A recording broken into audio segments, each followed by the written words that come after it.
Ce soir, je suis venue vous parler du bonheur. Je Je le trouve partout, ici, là et parmi vous. Avec les postaux, il y a tout pronostic et mon bonheur.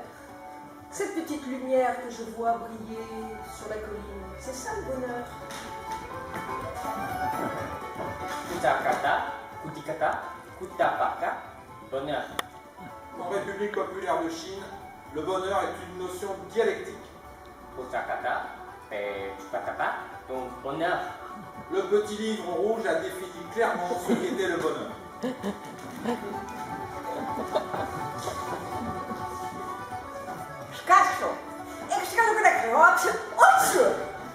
Le bonheur, c'est comme une paire de clés. Tu crois l'avoir perdue, mais en fait, moi, elle n'est pas loin.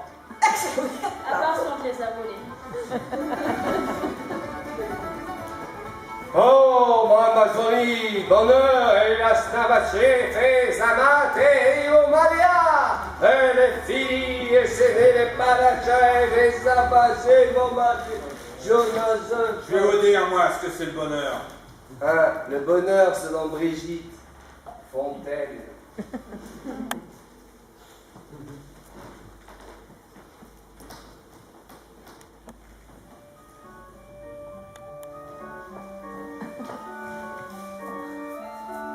Dans les forêts, dans les villes, en braise rouge au-dessus de la mer, sur les collines parfumées, vivait une belle bête, chaude et fauve, qu'on appelait le bonheur.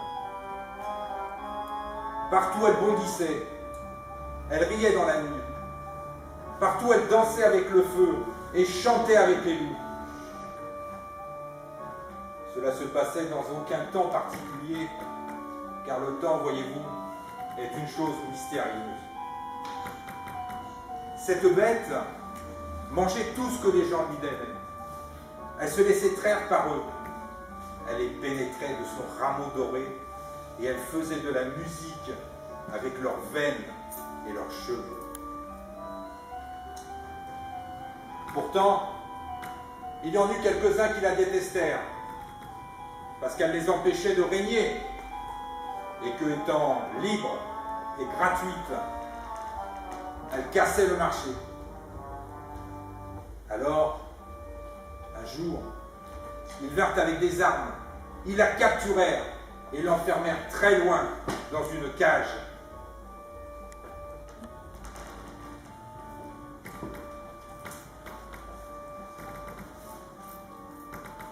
Cela se passait dans aucun pays particulier, car les pays, voyez-vous, sont des choses mystérieuses.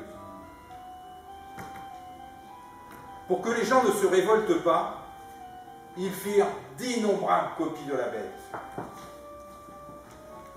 Pour qu'ils en soient dégoûtés et qu'ils oublient, qu'ils n'y comprennent plus rien, ils la firent bien mauvaise. La fausse bête se mit à roucouler, à jouer au bridge, à vendre le soir dans les rues ses tristes appâts, à chanter des opérettes et à porter des rubans roses comme on en met dans les cheveux des petites filles pour les empêcher d'être ce qu'elles sont d'elles-mêmes, des grandes bêtes chaudes et fauves. Les gens devinrent amers et tristes. Ils ricanèrent, ils s'empiffèrent de gâteaux, ils se tapèrent dessus avec rage. Et beaucoup se moquèrent du caniche appelé bonheur, de la perruche appelée bonheur. Puis ils oublièrent le bonheur comme c'était prévu dans le plan, sauf quelques-uns que l'on mit à l'hôpital. Pourtant, dans les yeux des bébés, on peut voir se refléter l'image de la terrible bête. Et il paraît que sa chaleur, en vérité, est telle que les barreaux de sa cage sont en train de fondre là-bas où les soldats l'ont laissé.